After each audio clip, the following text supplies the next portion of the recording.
ഈ സിനിമാറ്റോഗ്രഫി എന്ന് പറഞ്ഞു കഴിഞ്ഞാൽ മെനക്കെട്ട് ഒത്തിരി സംഭവങ്ങൾ ചെയ്തു വെച്ചിട്ടുണ്ട്. അതിലൊരു FPV ഒക്കെ കറങ്ങുന്ന ഒരു ഷോട്ടുണ്ട്. എൻ്റെ അമ്മ അതൊക്കെ ശരിക്കും ഞാൻ അങ്ങനെ വേറെ വലിയ സിനിമകളിലൊന്നും അല്ല, വളരെ അതായത് ഹെവി ബഡ്ജറ്റ് സിനിമകളിൽ പോലും നമ്മൾ ഇങ്ങനെയുള്ള സംഭവങ്ങളൊന്നും കണ്ടിട്ടില്ല. അത്ര ഗ്രാൻഡായിട്ടാണ്.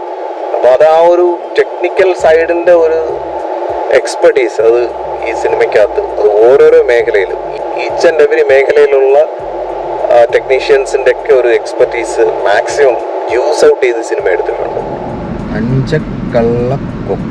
അഞ്ചക്കള്ളക്കൊക്കൻ ഞാൻ ഈ പേര് വായിച്ചെടുക്കാൻ ഒത്തിരി ബുദ്ധിമുട്ട്. ഞാനിത് അഞ്ചൽ കൊള്ളക്കാരൻ എന്നൊക്കെയാണ് വായിച്ചത്, ഇപ്പോഴും പറ്റുന്നില്ല. അഞ്ചക്കള്ളക്കൊക്കൻ. എൻ്റെ അമ്മച്ചി ഇതുപോലൊരു സിനിമ ഞാൻ ഇതുവരെ മലയാളത്തിൽ കണ്ടിട്ടില്ല. അതായത് നമ്മുടെ തമിഴിലെ പോലീസോട അല്ലേ പേര്?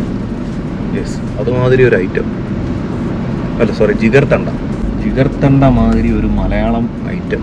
ഇതിൻ്റെ സൗണ്ടാണ് ഞാൻ ശരിക്കും ഞെട്ടിപ്പോയത്. ബ്രഹ്മയുഗത്തിലൊക്കെ പറഞ്ഞ കണക്ക് ഒരു സൗണ്ട് എഞ്ചിനീയർ ആയിരുന്നു. കള്ളക്കൊക്കൻ, ചെമ്പൻ ബ്രദേഴ്സ്. ഉല്ലാസ് ചെമ്പൻ എന്ന് പറയുന്ന ഡയറക്ടർ ചെമ്പൻ വിനോദിൻ്റെ അനിയനാണ് അല്ലേ? മണികണ്ഠൻ അയ്യപ്പൻ തമിഴിനാണ്. തകർത്ത് കളഞ്ഞു. എമ്മാതിരി ബാക്ക്ഗ്രൗണ്ടായി അയാൾ ചെയ്ത് വെച്ചിരിക്കുന്നത്. അത് മലയാള സിനിമയിലൊന്നും നമ്മളിത് ഒട്ടും പ്രതീക്ഷിച്ചില്ല. പിന്നെ രോഹിത് VS വാര്യത്ത്, ക്യാമറാമാൻ വന്നിട്ട് അരുൺ മോഹൻ. മ്യൂസിക് തന്നെ ഹെവി. ഇതിനകത്ത് സൗണ്ട് എൻജിനീയറിങ് ചെയ്തിരിക്കുന്നത്, സൗണ്ട് ഡിസൈൻ ചെയ്തിരിക്കുന്നത്. അവർക്ക് ഒരു ക്രെഡിറ്റ്സിൻ്റെ ആവശ്യമുണ്ട്. അതാരെന്നൊന്നും ഇതിനകത്ത് വന്നിട്ടില്ല. ഈ സൗണ്ട് ഡിസൈൻ ചെയ്യുന്നവരുടെ ഡീറ്റെയിൽസ് ഒന്നും ഇവർ കൊടുക്കത്തില്ല. അപ്പോൾ നമ്മൾ വിചാരിക്കും ഇതെല്ലാം മ്യൂസിഷ്യൻ്റെ ഒരു കഴിവാണ്. പക്ഷേ മ്യൂസിഷ്യൻ മാത്രമല്ല ഇതിനകത്ത് ഇൻവോൾവ് ചെയ്യുന്നത്. ശരിക്കും അതിൻ്റെ സൗണ്ട് എൻജിനീയറിങ്ങും സൗണ്ട് ഡിസൈനും ചെയ്യുന്നവരാണ് ഇതിൻ്റെ അൾട്ടിമേറ്റ്, അതായത് ആ ഒരു തിയേറ്ററിക്കൽ എഫക്റ്റ് കൊടുക്കുന്നത്. ഞാൻ വർക്കലയിലുള്ള വിമല തിയേറ്ററിലാണ് ഈ സിനിമ കണ്ടത്. പക്ഷെ അവിടെ പോലും അത്യാവശ്യം നല്ല സൗണ്ടിങ് ഒക്കെ ഉള്ളതാണ്, ഡോൾബി ഒക്കെ ഉള്ളതാണ്. പക്ഷെ ഇത് ഡോൾബിയിലൊന്നും ചെയ്തിരിക്കുന്ന സിനിമ അല്ലെങ്കിൽ പോലും ആ ഒരു 3D സറൗണ്ട് സൗണ്ട് അത് ഗംഭീരമായിട്ട് ആ ഒരു BGM എല്ലാം കൂടെ ആ തിയേറ്ററിലൊരു ഭയങ്കര ഒരു എക്സ്പീരിയൻസ് ആയിരുന്നുണ്ട്. പിന്നെ ഇതിനകത്ത് കുറേ ഡാൻസ്, അത് ഈ ജിഗർത്തണ്ട സിനിമയിൽ കണ്ട മാതിരിയുള്ള കുറേ ഡാൻസ് കോറിയോഗ്രാഫി ഉണ്ട്. അത് ചെയ്തിരിക്കുന്ന പയ്യൻ, ആ ഡാൻസ് ചെയ്തിരിക്കുന്ന പയ്യനായിരുന്നാലും അവന്മാരാണ് ഇതിനകത്ത് വില്ലന്മാർ. അപ്പോൾ ഇതിനെക്കുറിച്ച് പറഞ്ഞു കഴിഞ്ഞാൽ എല്ലാം സ്പോയിലറായി പോകുന്നുണ്ട്, ഒന്നും പറയുന്നില്ല. പക്ഷെ ആ വില്ലന്മാർ തകർത്തഴുകികളാണ്. അവന്മാരുടെ പെർഫോമൻസും ആ ഒരു വില്ലനിസും ഒക്കെ അതിനകത്തൊരു ഡാൻസും എല്ലാം കൂടെ അങ്ങനെ ഒരു ബ്ലെൻഡായിട്ടുള്ള ഒരു അൾട്ടിമേറ്റ് വില്ലനിസം. അത് നമ്മൾ മലയാള സിനിമയിലൊന്നും കണ്ടിട്ടില്ല. പൊതുവെ തമിഴിലാണ് അത്തരത്തിലുള്ളൊരു സൈക്കിക് ബിഹേവിയർ ഒക്കെ കാണിക്കുന്നത്. പക്ഷേ ഇത് നല്ല ഹെവി ആയിട്ട് ചെയ്തു വെച്ചിട്ടുണ്ട്. അപ്പോൾ എന്തായാലും സിനിമ ഞാൻ കണ്ടിങ്ങനെ കിളി പോയിരിക്കുമായിരുന്നു. കാരണം ഇത്രയും പവർഫുള്ളായിട്ടൊരു സിനിമ എടുത്ത് വയ്ക്കുക എന്ന് പറഞ്ഞു കഴിഞ്ഞാൽ അതും മലയാളത്തിൽ ചെറിയ ബഡ്ജറ്റിൽ.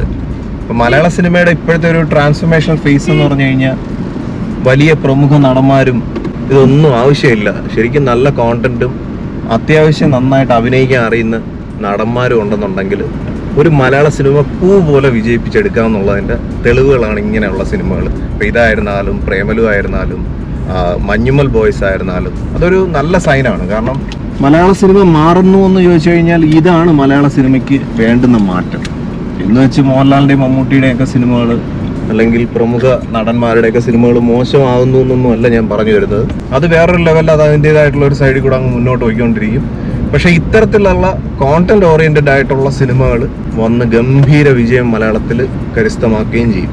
അതൊരു ഫിനോമിനൽ ട്രാൻസ്ഫോർമേഷൻ തന്നെയാണ് മലയാള സിനിമയിൽ സംഭവിച്ചുകൊണ്ടിരിക്കുന്നത്. എടുത്തു പറയേണ്ട ഒരു കാര്യമാണ്. പിന്നെ ഇതിൻ്റെ അകത്ത് അഭിനയിച്ചിരിക്കുന്ന നടന്മാർ ചെമ്പൻ വിനോദും പിന്നെ അദ്ദേഹത്തിൻ്റെ പേരെന്ത് ലുക്മാൻ, ആളൊരു ഗംഭീര സംഭവം. പിന്നീട് എല്ലാ കഥാപാത്രങ്ങളും ഒരുപാട് ന്യൂ കമ്പേഴ്സ് ഉണ്ട്. അതായത് നമ്മളധികം സിനിമകളിലൊന്നും കാണാത്ത ഒരുപാട് നടന്മാരുണ്ട്. അവരെല്ലാം ഒന്നിനൊന്ന് മെച്ചമായിട്ട് പെർഫോം ചെയ്തിട്ടുണ്ട്. അതാണ് ഞാൻ എടുത്തു പറഞ്ഞ ഈ വില്ലൻ. രണ്ട് ബ്രദേഴ്സാണ്, അവർ ഗംഭീര പെർഫോമൻസ്. അവരാണ് ശരിക്കും എന്നെ ഞെട്ടിച്ചത്. കാരണം ആദ്യമായിട്ട് ഫ്രെയിമിൻ്റെ മുമ്പ് വരുമ്പോഴത്തേക്ക് എത്ര വലിയ വില്ലൻ എന്ന് പറഞ്ഞാലും അതിനകത്ത് എവിടെയെങ്കിലുമൊക്കെ ഒരു അമച്വറിസം വരുമെന്ന് നമ്മൾ വിചാരിച്ചു. പക്ഷെ ഒരിക്കലും ഇല്ല. അവരാ കഥാപാത്രങ്ങളായിട്ട് അങ്ങ് ജീവിച്ചിരിക്കുകയാണ് സിനിമയ്ക്കകത്ത്. പിന്നെ സിനിമ കട്ട വയലൻസ് ആണ്. അപ്പോൾ അതുകൊണ്ട് തന്നെ കുട്ടികൾക്കൊന്നും അങ്ങനെ അഡ്വൈസ് ചെയ്യാവുന്ന ഒരു സിനിമയൊന്നും അല്ല. കാരണം കൊച്ചു കുട്ടികൾക്ക് അവരെ ഒരുപാട് കോൺഫ്ലിക്ട്സ് ഉണ്ടാക്കുന്ന സീനുകളൊക്കെ ഉണ്ട്. അപ്പോൾ അതൊഴിച്ച് മാറ്റി കഴിഞ്ഞാൽ ഗംഭീര സിനിമ തന്നെയാണ്. ഗംഭീരം, അതിഗംഭീരം, ഒന്നും പറയാനില്ല. പിന്നെ ഇതിൻ്റെ സ്റ്റോറി ടെല്ലിംഗ് എന്ന് പറഞ്ഞു കഴിഞ്ഞാൽ കറക്റ്റ് പിച്ചിലാണ് പോകുന്നത്. അതായത് ഒട്ടും ലാഗോ അങ്ങനെയുള്ള ഒരു സംഭവങ്ങളും ഇല്ല. പക്ഷെ എവിടെയൊക്കെ വെച്ച് നമുക്ക് ഈ ഒരു സ്കാറ്റേർഡ് ആയിട്ടുള്ള ഒരു മൈൻഡ് ഫീൽ ചെയ്യും. അതായത് ഒരുപാട് കഥാപാത്രങ്ങളൊക്കെ വന്നു പോകുന്നതിൻ്റെതായിട്ടുള്ള പിന്നെ ആ ഒരു സ്പീഡ് മൊമെന്റോ എല്ലാം കൂടെ വെച്ചിട്ട് നമ്മൾ ഒത്തിരി ഒന്ന് എവിടെയൊക്കെ ഒന്ന് കൺഫ്യൂഷൻ അടിക്കുന്ന രീതിയിൽ നമ്മളാക്കും. അത് ആ ഒരു തിരക്കഥയുടെ ഒരു അഡ്വാൻറ്റേജ് ആണ്. നമ്മൾ ഒരിക്കൽ കൂടെ കണ്ടാൽ മാത്രമേ അത് പൂർണ്ണമായിട്ടും എവിടെയെങ്കിലുമൊക്കെ മിസ് ചെയ്ത എലിമെന്റ്സ് ഒന്നും കൂടെ ഒന്ന് അതിങ്ങനെ ഒരു പസിൽ പോലെ ഇട്ടിട്ട് നമ്മൾ വീണ്ടും ഒന്നും കൂടെ കാണിക്കാനായിട്ടുള്ള ഒരു ബിസിനസ് ടെക്നിക്കായിട്ടാണ് എനിക്കിത് തോന്നിയത്. അത് ജിഗർതണ്ടയിലും അങ്ങനെ ഉണ്ട്. അത് ഇത്തരം മൂവീസിൻ്റെ ഒരു സ്പെഷ്യാലിറ്റിയാണ്. അത് അതുപോലെ കീപ്പ് ചെയ്തിട്ടുണ്ട് ഈ ഒരു സിനിമയും. പിന്നെ ഈ സൗണ്ട് എഫക്ട്സ് പല സിനിമകളിലും നമുക്ക് ആ ഒരു പെർട്ടിക്കുലർ സീനൊക്കെ വരുമ്പോഴത്തേക്ക് അങ്ങനെ എലിവേറ്റ് ചെയ്യുന്ന രീതിയിൽ സൗണ്ടൊക്കെ ചെയ്യും, അല്ലെങ്കിൽ സൗണ്ട് എഞ്ചിനീയറിങ് നല്ല സൂപ്പറാക്കി വെക്കും. പക്ഷേ ഈ സിനിമയ്ക്കകത്ത് എക്സ്ട്രാ ഓർഡിനറി ആയിട്ടാണ് ചെയ്തിരിക്കുന്നത്. അതാണ് ആ ഒരു മ്യൂസിഷ്യൻ്റെ കഴിവും ആ ഒരു സൗണ്ട് ഡിസൈൻ ചെയ്തിരിക്കുന്ന ആളുടെ കഴിവും കൂടെ അങ്ങനെ സിങ്ക്രണൈസ് ആയപ്പോഴത്തേക്ക് അത് തിയേറ്ററിൽ കിട്ടിയ ഒരു എഫക്റ്റ് ഉണ്ട്. അത് തുടക്കം മുതൽ അവസാനം വരെ ഇതിനകത്ത് ഓരോരോ BGM കൊടുത്തിരിക്കുന്ന വളരെ പ്രിസൈസ് ആയിട്ടാണ് അത് കൊടുത്തിരിക്കുന്നത്. അത് സൂപ്പറായിട്ടുണ്ട്. അതങ്ങനെ സിനിമയെ ത്രൂ ഔട്ട് നമ്മളങ്ങനെ കണക്ട് ചെയ്ത് ഇരുത്തുന്ന ഒരു പ്രേക്ഷകനെ അങ്ങനെ കണക്ട് ചെയ്യിപ്പിച്ചിരുത്തുന്ന രീതിയിൽ തന്നെയാണ് ആ സൗണ്ടിക്ക് അങ്ങനെ പോയിക്കൊണ്ടിരിക്കുന്നത്. എന്തായാലും സിനിമ ഫുള്ള് സസ്പെൻസ് ആണ്. ഒരു കഥാപാത്രത്തിനെ കുറിച്ച് എന്തെങ്കിലും ഒരു 2 വാക്ക് പറഞ്ഞാൽ തന്നെ അത് സ്പോയിലർ ആയി പോകും. അതുകൊണ്ട് ഞാൻ കൂടുതൽ ഡീറ്റെയിൽഡ് ആയിട്ടൊന്നും പോണില്ല. സിനിമ എനിക്ക് ഭയങ്കരമായിട്ട് ഇഷ്ടപ്പെട്ടു. അങ്ങനെ പിടിച്ചിരുത്തി ഒരു വല്ലാത്തൊരു തിയേറ്റർ അനുഭവം. പിന്നെ ഈ ക്രൈം സീൻസ് ഒക്കെ എന്ന് പറഞ്ഞു കഴിഞ്ഞാൽ പക്ക ക്രൈം തന്നെ. അതിപ്പോൾ എനിക്ക് തോന്നുന്നു സിനിമകൾക്ക് ഒരു ആ സെൻസർഷിപ്പ് പോലും കുറച്ച് ഫ്ലെക്സിബിൾ ആണെന്ന് സംശയമുണ്ട്. ഇപ്പോൾ ഇതിനകത്ത് സർട്ടിഫിക്കറ്റ് ഒന്നും അല്ലെന്നാണ് എനിക്ക് തോന്നുന്നത്. അത് പറഞ്ഞപ്പോഴാണ് ഇതിൻ്റെ ഈ ടെക്നീഷ്യൻസിൻ്റെ ഒക്കെ പേരെഴുതി കാണിക്കുന്നതൊക്കെ എനിക്ക് തോന്നുന്നു അവസാനമായിരുന്നു തോന്നുന്നു. അപ്പോൾ അതുകൊണ്ട് തന്നെ ഒന്നും ശ്രദ്ധിച്ചില്ല. ഇത്തരത്തിലുള്ള മലയാള സിനിമകൾ ശരിക്കും ഭയങ്കര പ്രൗഡാണ്. കാരണം ഞാൻ ഈ ആദ്യം പറഞ്ഞ പോലെ ഭയങ്കര ഗംഭീരമായിട്ടുള്ള നടന്മാരൊന്നും ഇല്ലാതെ പ്യുവർലി ആ കോണ്ടന്റും എന്നാൽ നല്ല മെയിൻ സ്ട്രീമിൽ വലിയ സംഭവമായിട്ട് നിൽക്കാത്ത നടന്മാരുടെയും കഴിവിനെ നന്നായിട്ട് എക്സ്പ്ലോയിറ്റ് ചെയ്താണ് ഈ സിനിമ എടുത്തു വെച്ചിരിക്കുന്നത്. അപ്പോൾ അതുകൊണ്ട് തന്നെ സിനിമ എനിക്ക് ഭയങ്കര ഇഷ്ടപ്പെട്ടു. സിനിമയ്ക്ക് ഞാൻ IMDbയിൽ ഔട്ട് ഓഫ് 10 8.5 വേണ്ട 9 റേറ്റ് ചെയ്യുന്നു. ഇനി ആടുജീവിതമാണ് കാണേണ്ടത്. അപ്പോൾ ആ ഒരു സിനിമയുടെ വിശേഷമായിട്ട് നമുക്ക് വീണ്ടും കാണാം. Thank you for watching. Thank you for supporting.